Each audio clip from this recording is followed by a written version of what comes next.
up? It's DJ Kraz here for Hog Blog, and we're here with Naybr. How you doing today? Pretty good, yeah. Pretty good. So yeah, just starting out, let us know where you got your name and where you're from. Okay, well, my name is basically, my name is Brian, like mixed up, like just spelled a different way. You know, I didn't just want to use my same name. I want to be like me, but just a little bit different, so. Oh, so yeah, I get it now. It's all the same letters, just rearranged. Yeah, exactly, just rearranged. I was born here in Miami. My dad is from Colombia, and my mom's from Guatemala. But born and raised in Miami. Any recent releases? Yeah, just recently I released a remix of Calle 13, Calle 13. They're like a reggaeton group. Their song is Atrévete, and I remix that song. Yeah, I love that. I remember growing up and listening to that song, my mom loving it and everything, so just kind of, when I heard it now that I'm into Moombahton, so I had to. How has Miami, the music, the people, how's it influenced your sound? I mean, immensely. It's all about like the Latin feel to it. Live music in Miami, you know, like I see it all the time. There's always like merengue and Latin bands out on the street, you know, and on top of that, stuff like the drum circles that I've been going to, so it's all kind of, it comes together. It's a really percussive Latin bass type of feeling. Can I add like acoustic element to your? Oh yeah, absolutely. Like it really needs that in order for it to really be human, Especially when it's on. Yeah, exactly. When you started producing, was it a progression from something else, or did you start out making Moombahton from the beginning? Oh no, it was definitely a progression. Like when I started making music, it was really, I was into bands, and I always played guitar ever since I was really young, like baby pictures of me with a guitar.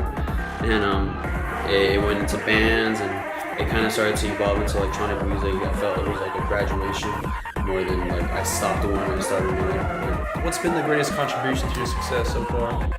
Right now, it's a lot about networking with people and getting to meet a lot of new people, and you know, obviously offering collaborations with them, and offering events to play with them, giving them a spot, them giving me a spot, you know, to gig live, and yeah, it's basically like helping each other out as well what gets you out there. Especially when the scene is still kind of growing. Exactly. To stand out, really. Because see, Moombahton kind of has a really basic sound, I think, right now, and I'm always trying to like push away from that, but still kind of remain within the genre. So I try to relate with tribal drums a lot. You know, I try to make that really heavy and kind of keep it a little bit dark too, because I've always been into that really like dark vibe. You know, so I like kind of evil sounding. And that goes like back to your metal background. Yeah, exactly. And there's even like a genre that's really brand new right now. It's kind of like a subgenre of Moombahton. It's called jungle terror, and it's supposed to be basically that, you know.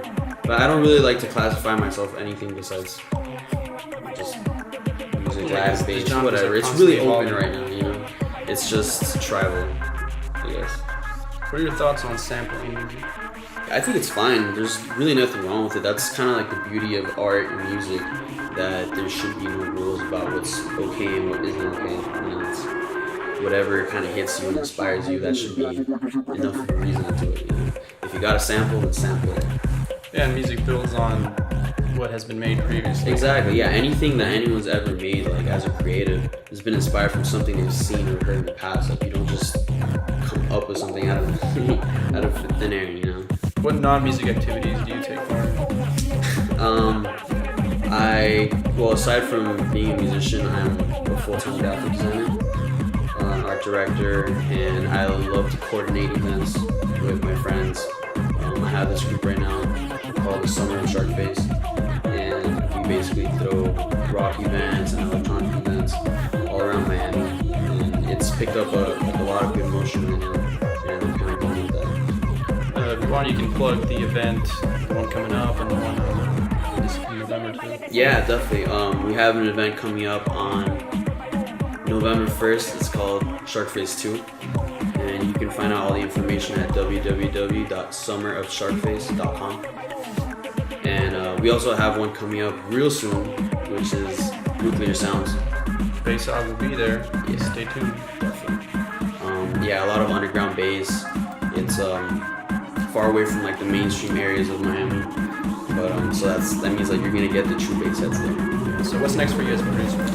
As a producer, basically my goal right now is to continue connecting with other producers, not just from my area, but I want to reach out to people overseas, people around the U.S.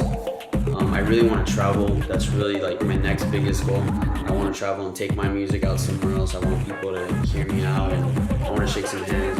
Like actually get to see these people that I'm talking with over the internet. I want to actually get to shake their hand, and see what comes out of it. Well, you can find me at naybrmusic.com. That's Naybr music.com.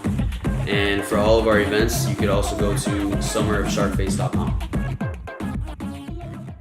This is Naybr, and you're watching Bass Hog Blog.